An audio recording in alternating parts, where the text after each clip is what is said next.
The best storytelling tip that I could ever give anybody is this. This is what my mentor shared with me. He said, you never tell a story without a point, and you never tell a point without a story. Hello, dear listeners. It's that time again when we stroll through the paths of ambition, desire, and success. Welcome to the Dare to Declare podcast, where we explore the enchanting world of giant manifestors who've turned their visions and goals into the stuff of legends. I couldn't help but wonder, how do some people create the lives they've always dreamed of? Is it the magic of manifesting, the power of perseverance, or perhaps just a dash of serendipity? Well, dear friends, grab your coffee cups because we're about to spill the tea on fascinating journeys of those who dare to dream big and make it happen. Join me as we sip on success stories and ponder the ever-enticing question, can we all manifest our dreams into reality, or is it just an urban fairy tale? I'm your host, Debbie Sluice, and I'm here to guide you through the labyrinth of achievement with heart and soul. Ready to dare to declare? Let's get started. Hey everybody, it's Deb Sluice. I'm so excited to introduce to you Deven Rodriguez. He's the founder of Storypreneur, the top podcast booking agency for high-level entrepreneurs who have the desire to share their message and story with millions of people all over the world. He's worked with clients such as Les Brown, Brian Tracy, Noah Kagan, and has collaborated with nearly every top entrepreneurship podcast in existence. At the end of the day, listening to people's stories is what's really changed Deven's life. Now, his mission is to help people share their message with the world, so hopefully it changes the trajectory of someone's world forever. Welcome, Deven. Hello, it is a plum-pleasing pleasure to be here with you, Deb. It's a real honor, so thank you. And I want to acknowledge you. Your audience is blessed and highly favored to have you as their host because you are an incredible woman, an incredible example, and just a great leader for your community. So thank you for having me on. This is really a treat. Aw, thank you for saying that. So let's dig right in and tell us a little bit about you. So we heard your bio, and so give us something that you don't tell other podcasters. Yeah, I mean, with me, Deb, it's pretty. It's been a journey. You know, it really has been a journey. And for me, I grew up and I was bullied when I was younger for about 6 years of my life, second grade to eighth grade. And I think that was like the biggest blessing I could have ever had. I think a lot of the times in life, any time in my life that I've experienced a long period of hardship, on the other side of it, there was something incredible. And my greatest manifestations have come on the other side of my greatest hardships, which I think is pretty funny, right? So I would say that, growing up, going through that bullying experience really shaped me into a person that just does not quit.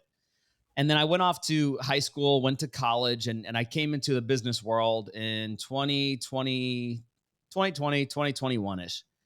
And it was really, really difficult. Now, I don't know if there's anybody listening to this that's in this position now, but I was just telling, I never shared this one on a podcast, so I'll share it with you. And it's fresh on my mind because I was sharing it yesterday. You know, I was really broke. And I remember going to a place in the state of Alabama. They have a fast food restaurant called Jack's. And I go and I love milkshakes. So I went to the drive-through window and I said, yes, ma'am, could I have a cookies and cream milkshake, please? And she said, oh, yeah, of course, no problem. The total will be $4.13. So I say, okay, great. I pulled up to the window and I took out my debit card and I gave it to her. And she went to go swipe it. And she said, sir, the card doesn't seem to be working. I said, oh, just try it again. Says, sir, the card doesn't seem to be working. I said, come on, there got to be something wrong with your machine. It's $4 for God's sake. And she said, well, do you have another card or something? I said, yeah, I have another one. She said, all right, can I try that one? So I gave her my credit card this time rather than a debit card. And she swiped it. First try. She says, sir, it's good to go. And I said, oh boy, it wasn't the machine, was it? So I went and I checked my bank account and I had negative $7 or something like that in the account. And I was like, oh my goodness.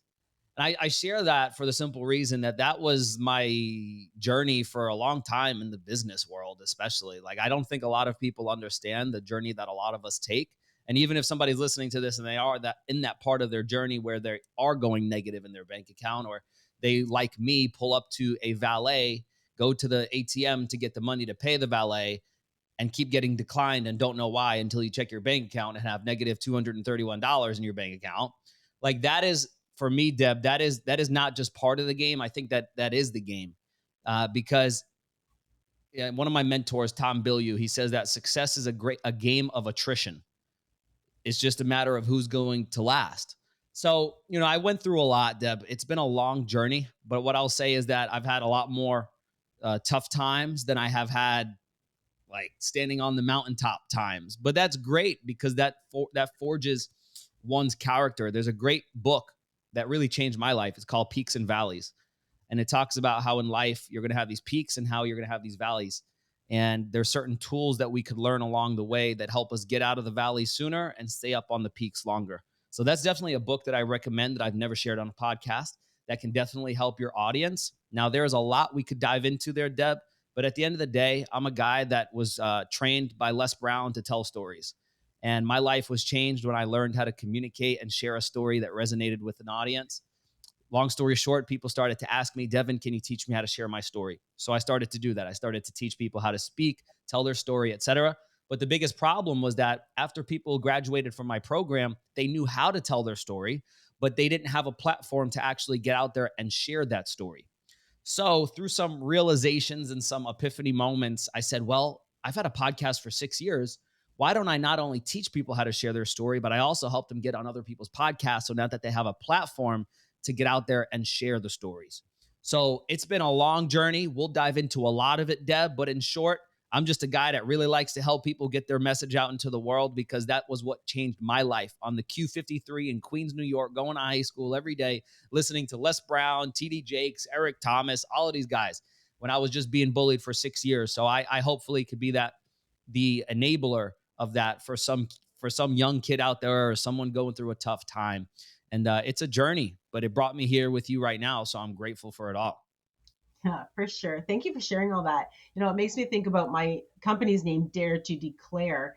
And so, declaring is really declaring your truth, declaring your story. So, you talked about stories. And so, maybe you could give some tips on what makes a great story. And I heard you talk about that stories are simply not long winded, but really ordinary circumstances that are just pulled apart. And I'm just adding that piece in. So maybe give an example of something that you have recently experienced as an ordinary experience, but that you got to create a story from it and be able to benefit from it yourself, but maybe, also your audience too. Yeah, sure. So there's a couple of different things there. So the first thing is like what you're talking about, which is I call it story mapping. And really the big thing, Deb, is that people think that whenever they hear share your story, what they think is, I got to share my big life journey of 40, 50, 20, 30 years. And they're like, oh my goodness. And they just tell the same story time after time after time after time after time. But the thing that a lot of people don't realize is that every audience that you speak to, you need to have a customized message for them. So what I've developed is something that I call story mapping, and it's comprised of 4 questions. And what it enables you to do is take a seemingly ordinary experience and turn it into an extraordinary story. So it's like when you have your day-to-day experiences, like you go to the grocery store and you see something, or you lift some weights and you do something, or you're eating a food and something comes to your mind, or someone's crossing the street and you see something. So like an example of this would be I'm walking my dogs. I'm outside with both of them. One of them's about 120 pounds. The other one, who's right behind me right now, he's about 100, he's about 70 pounds. So big dogs. So I got them both on a leash. And one of my dogs, the bigger one, she went to the bathroom. I went to go pick it up. But what I didn't realize was as I was going to bend down, she was backing up. And she had this collar on. I didn't have a harness on her. I don't know why. I just had the collar. And she was backing up, like pulling her head out of the collar, but I didn't know. And then when I finally looked up, she had no collar on and she just stared at me. And she was like, what are you going to do?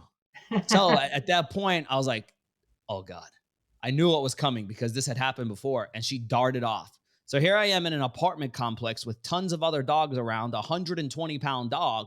And now I don't know why I did this, but I dropped my other dog's leash too. I was like, So now I got two dogs running in separate directions. Are you still holding the poop? I'm still holding the poop. The poop's in the hand. Oh So I no. didn't know what to do. But here's the point of that story. A lot of the times in life, there's things that are going to happen that you're not going to know what to do. So I froze and I stood frozen for like 30 seconds. I was like, do I chase that dog or do I chase that dog or do I chase that dog? And a lot of the times we don't chase any dog in life because we never choose which one to chase. So I just needed to choose which one I needed to go after. And the way that I made that determination was, okay, which one is a higher priority?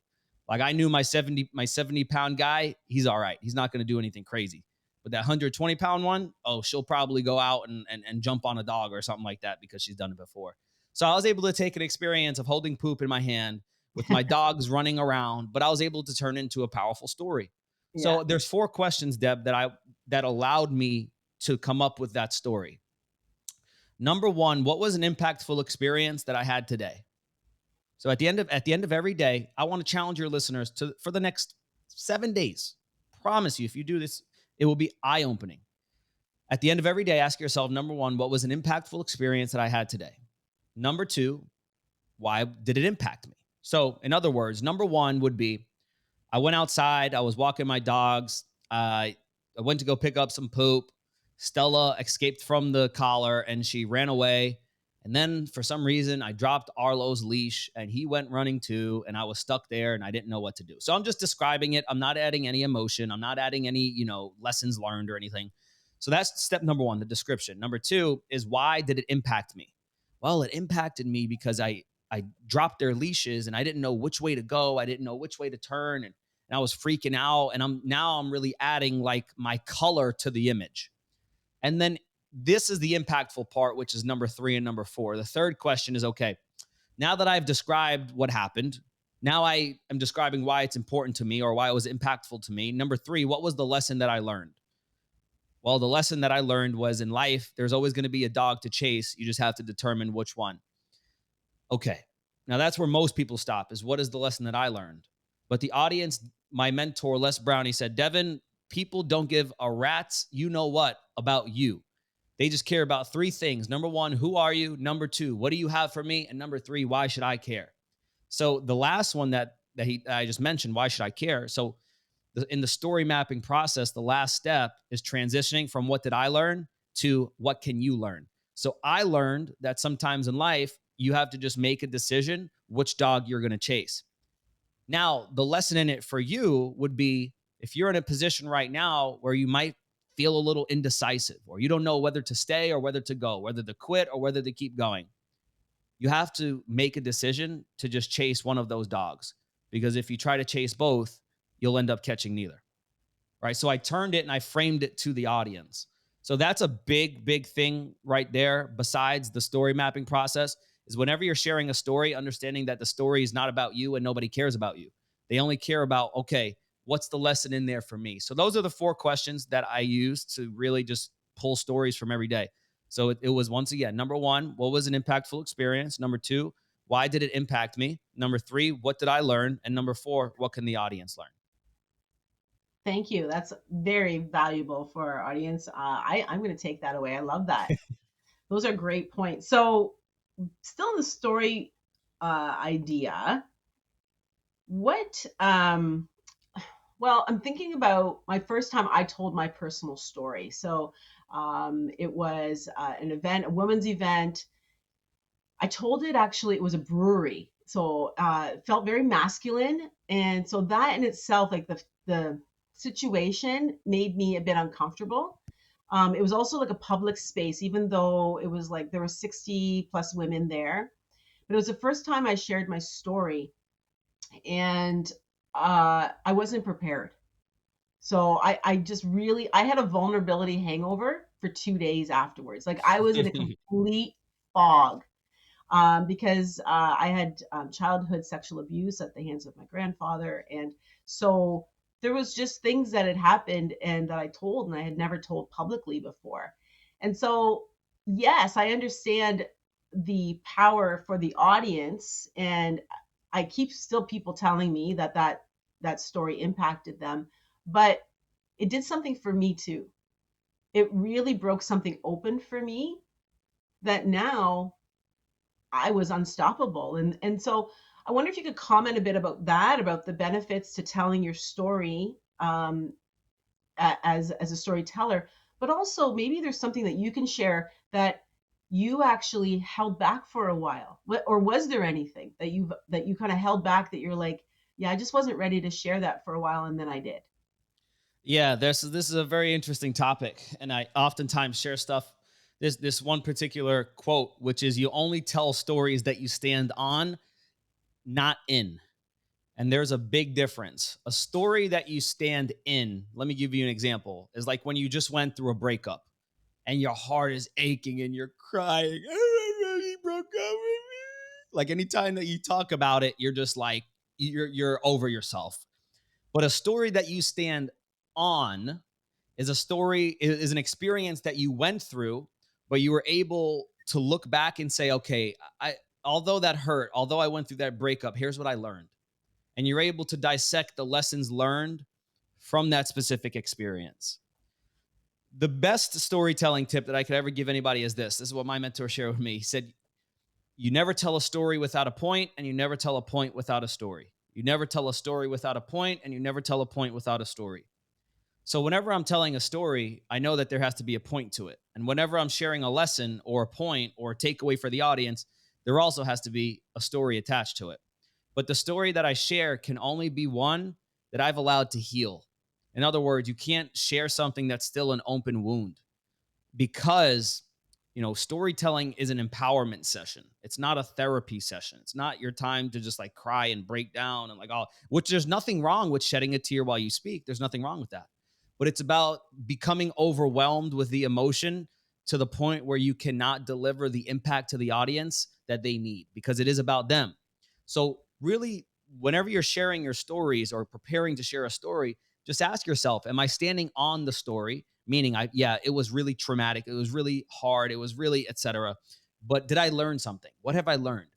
Or am I still in it? Am I still just feeling those emotions to the point where it's overwhelming, where I'm not ready to share it yet? And that's okay. I don't want you to share a story that you don't feel ready to share, because not only is it going to affect you negatively, it's also going to affect the audience negatively. So I think, in terms of me personally, has there ever been something that I've kind of held back?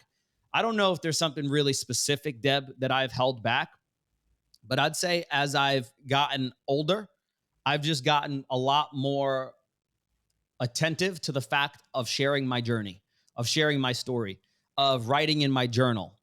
Because do you know how awesome it is to be able to look back to January 28th of 2023 and see that I was on a plane crying because I just thought that I wasn't going to be able to go anymore, that I should quit, and now be here and experience some of the things that I'm experiencing. So I don't think that there was anything like, I can't share it, I can't share it, I can't share it. It was more so like being more attentive to documenting the stories that I will share. So I think that that's another big thing, is a lot of people don't document their stories. So one of the big things that I have all of my clients do for the most part is build out a story bank, where you break it down into different categories, such as what were some wins that you had? What were some failures that you had? What were some conversations that you had? What were some flaws that you believed that you had? What were some false beliefs that you had? And then tying in, of course, two very important things. Well, three things. Number one, you always attach a lesson to the story, but two other things as well. And if nobody else takes away anything from this entire interview, take this away. This is your sole job as a storyteller. Your sole job as a storyteller, to verbalize what they internalize. Let me explain that for 1 minute. The audience that you're speaking to, they're at a place right now probably where they are going through a lot. Now, how do you know what your audience is going through? Chances are, if you're a coach, speaker, whatever, I don't know, a person that likes to help other people, you were once in the position of your audience. So you need to reflect back for a minute and think about, okay, like where was I when I was in their shoes? Well, I was struggling with this, I was struggling with that, etc. Now, that person, when they lay their head down at night, they're going to say things in their head that they would never dare tell their husband. They're going to say stuff to themselves that they would never share with a friend, a colleague, a family member. It's going to sound like this: how much longer can I continue to live this way? I feel like such a failure. Why do I feel like this? I've tried every diet in the world, but I still can't lose weight. But they would never share that publicly because they'll be too embarrassed. So now your job as the storyteller is to verbalize those thoughts that they internalize. So now when I share a story, I'm going to say things like, so when I was there and I was laying in bed that night, the only thing that went through my head was, how much longer can I deal with this? Why am I trying everything, but nothing seems to work? So now the audience is listening to me like, how does Deven know that like that's where I am right now? And that leads me to my next point, which is with the audience, you always have to meet them where they are. We don't communicate to them, we communicate with them. And we meet them in their pain, right where they are. But then we also position ourselves to be able to show them the way in the future and be that leader. So there's three things, and then I'll stop. Number one, you want to meet them where they are. That's what I call like meeting them in their pain. But number two, you want to share your turning point moment. What was that moment where things began to turn around for you? So at one end, I'm talking about I was there in my bed and I just had all of these negative thoughts like, why isn't this working? But then one day I had a mentor come along and he said, Deven, are you happy living the way that you're living? And that question really hurt me down deep. And I started to break down. This isn't true. I'm giving you a fictitious example. And at that moment, I realized that things had to change. See, that's my turning point moment. And then what I share is the after. So what did I do now? I decided that it was time to hire a coach, blah, blah, blah, blah, blah, blah, blah. And now here I am. I lead other men and women to blank. So if you're somebody that would like to experience and would like some support on your journey from somebody that knows exactly what it's like to go through it, I would love to support you on your journey. Okay, so it's you're meeting them where they are, you're sharing your turning point. The reason why we share it is because what it does, like subconsciously, it's what we call like an embedded command in NLP and stuff like this. What it does is it makes them say to themselves, okay, I'm ready for my turning point.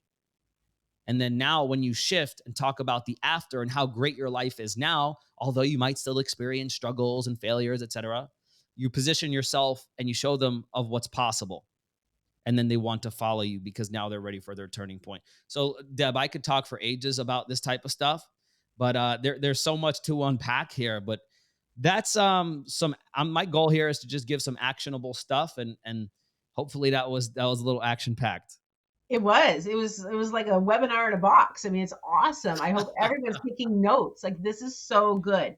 But I want to talk about you because Deven, I adore you. I've been following you. I saw your new car.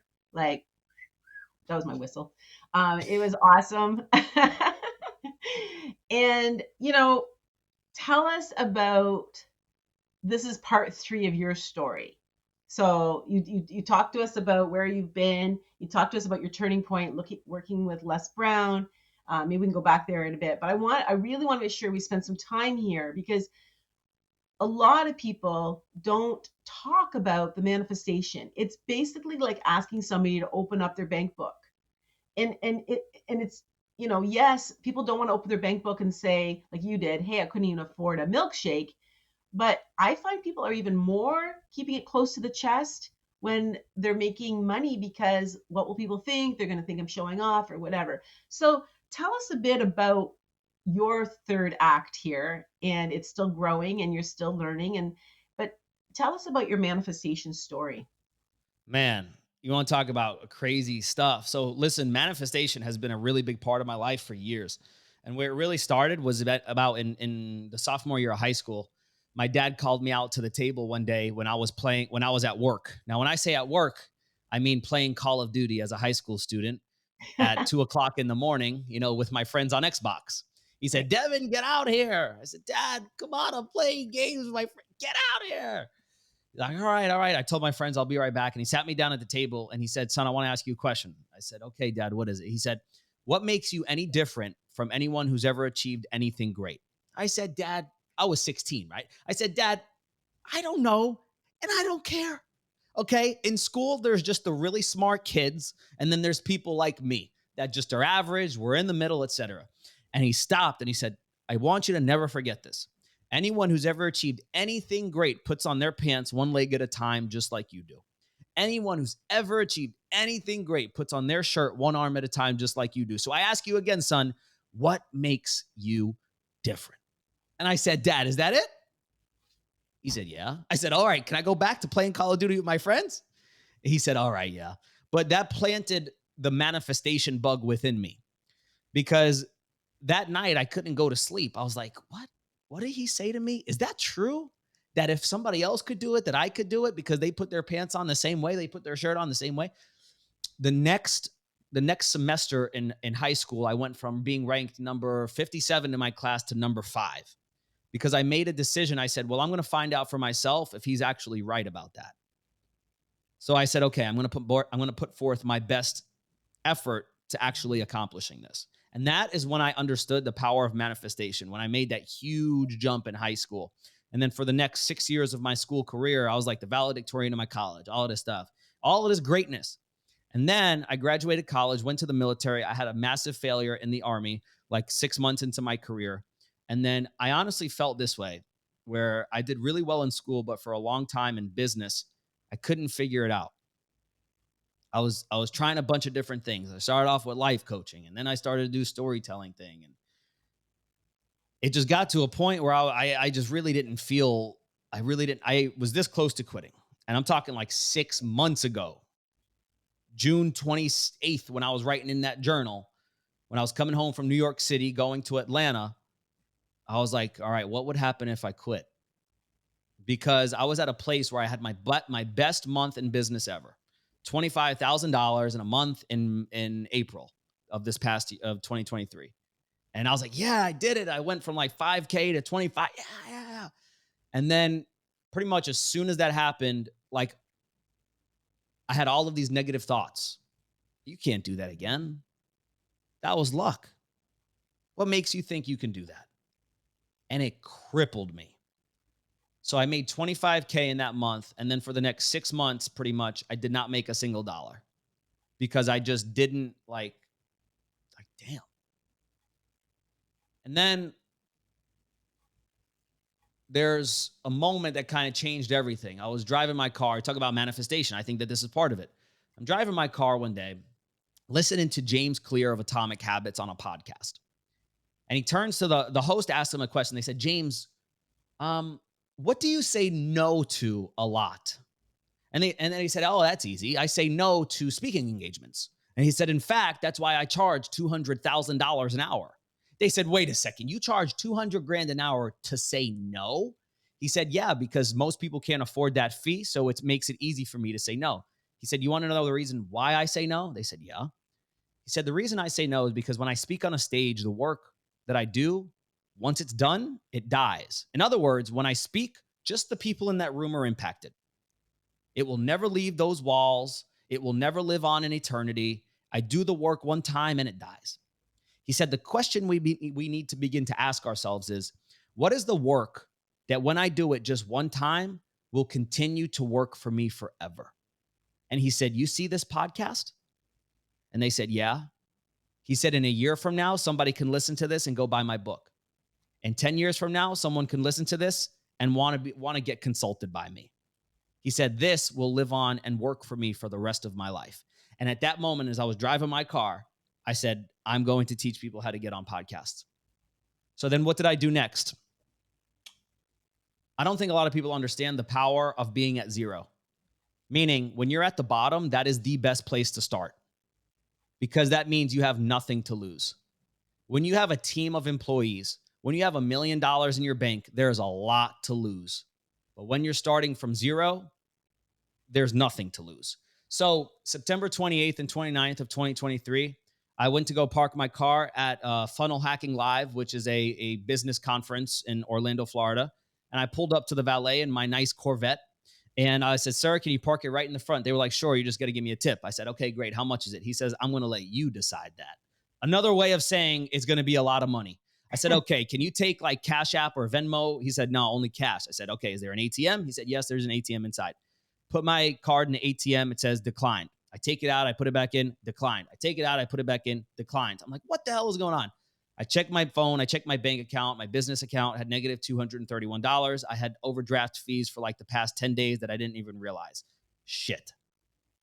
So that was kind of my low point where as a man, I couldn't even have enough money to park my car at the valet. And I had to literally go into my personal savings account to get $40 to give to a valet. And I kind of felt out of place at this event because there's a lot of successful business owners. And then there's me that had negative $231 in my bank account. But I also had this other feeling within me. See, at ClickFunnels, they have the Walk of Fame, and it has people who have made $1 million, $10 million plus, and $25 million plus. And I looked, and there was hundreds of people on there. And I said, "Well, what makes them any different than me?" I said, "They're probably not better looking than me, of course, right? They're probably not smarter than me." And I Right. just started to give myself every reason in the book, and I wrote this in my journal: if they can do it, why can't I? Yeah. Sounds So like your then, what did dad.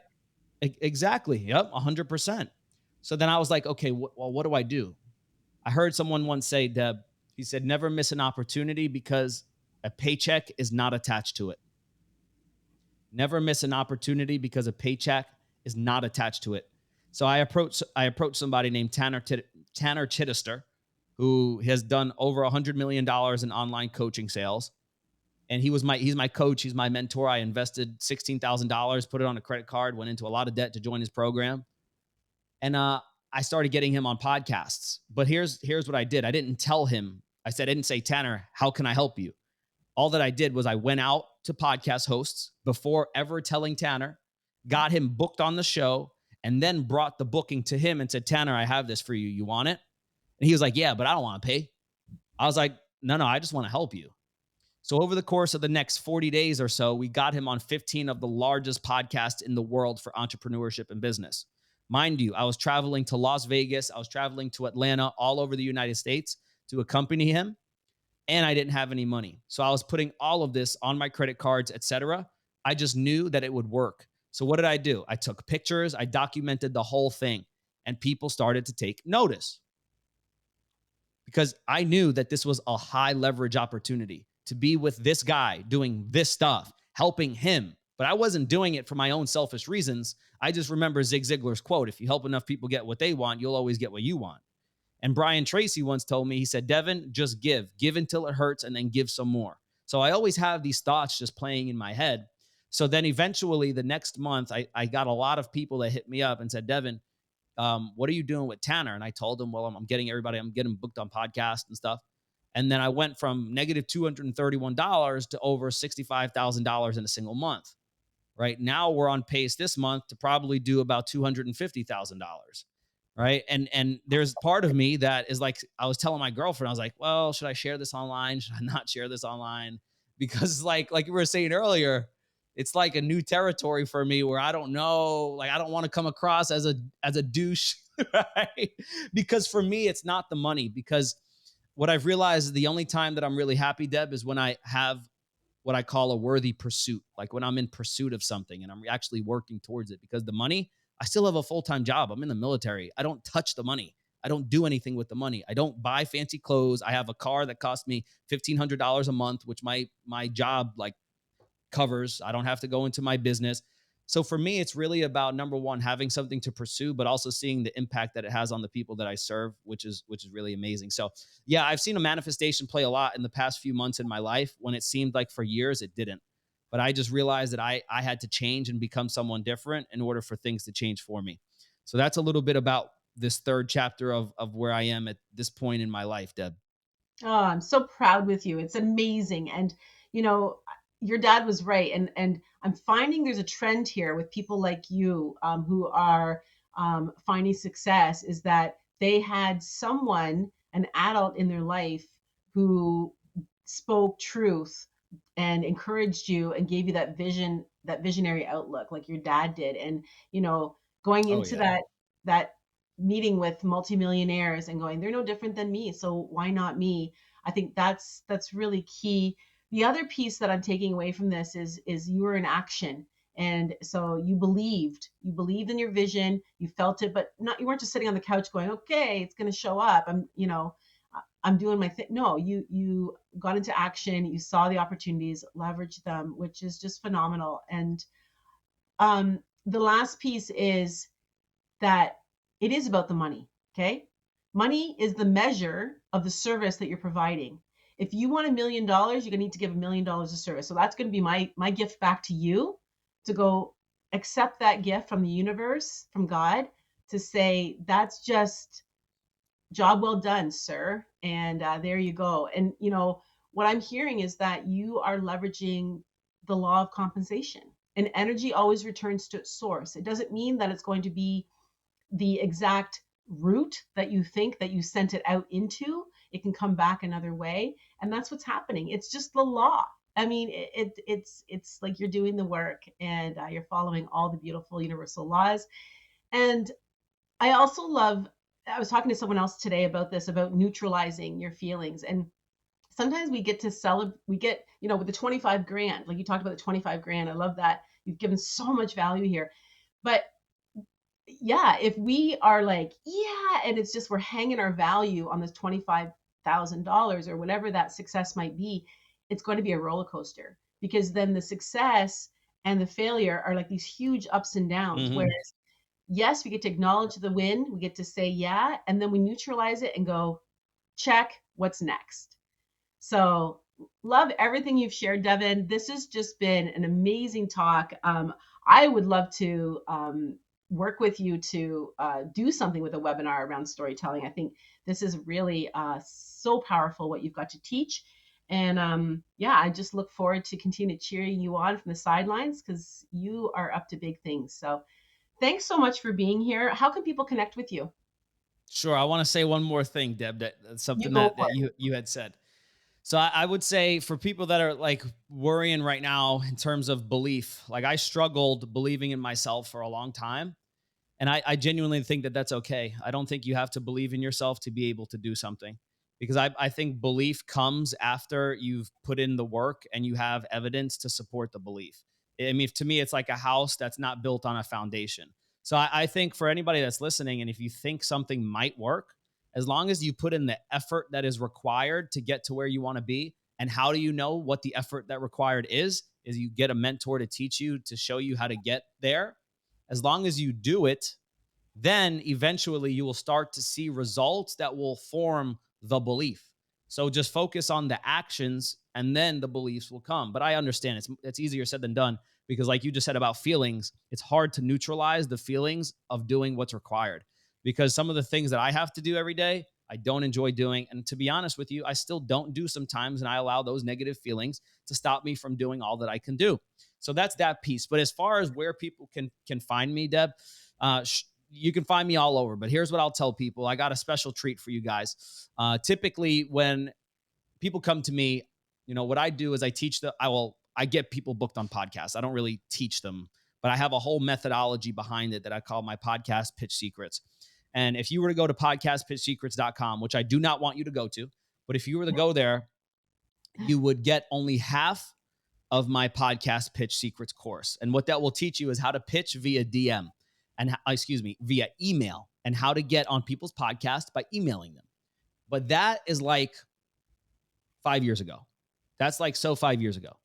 So what I'm doing for your audience, Deb, since they're here until minute, it looks like about 40, is if they just send me over on Instagram, which is just I am Deven Rodriguez, Deven, I am Deven Rodriguez. And you just send me the word manifestation or manifest. I'm going to give you access to the email portion of the course, and also the DM portion of the course. And this is typically stuff that I only give to my paying clients. And if you think I'm lying, go to podcastpitchsecrets.com, sign up, and you will see you will only get half. So I have something special that I put together here that if you guys just go ahead on Instagram at I am Deven Rodriguez and follow me, I'll send it over to you guys. No cost, nothing associated with it. And I guarantee you that you will be able to get on more podcasts than you know what to do with if you just follow exactly what I say. So Deb, thank you for having me. This has been a true treat, an honor and privilege. Just thank you so much. And I look forward to talking again. This is just a blessing. Awesome. Thank you so much for all the value. You really embodied this idea of generosity showing up here today, and everything that you gave. You didn't leave anything on the table. So I appreciate you, and we'll continue to be cheering you on. And while you're there on Instagram and going in the DMs, make sure you follow Deven. Cheers, everybody. Today, we've delved into the realm of manifesting giants, exploring the power of declaring our desires to the universe with unapologetic boldness. But before we bid adieu, I have a little something special to share with all of you dreamers out there. Introducing the Dare to Declare Vision Board magazine and online DIY Vision Board course, your ticket to manifesting greatness in style. Picture this, flipping through glossy pages filled with inspiring images, empowering quotes, and step-by-step guides to help you create the vision board of your dreams. Whether you're yearning for that spacious condo with a view or a love that sets your soul on fire, our magazine is here to guide you every step of the way. Dive deep into the art of manifesting with our exclusive online DIY vision board course. Led by manifesting expert, yes, yours truly, and seasoned dreamers. This course will teach you the ins and outs of creating a vision board that speaks to your heart and soul. And here's the best part. All of this is available to you for just $97. That's right, for less than a price of a fancy dinner, you can invest in your dreams and embark on a journey of manifesting magic like never before. So what are you waiting for? Join the ranks of the manifesting giants and dare to declare your wildest dreams to the universe. Head over to our website, debbiesluice.com, and grab your copy of the Dare to Declare Vision Board magazine and enroll in our online DIY Vision Board course today. Until next time, keep dreaming big and daring to declare. Because in the world of manifesting, the sky's the limit.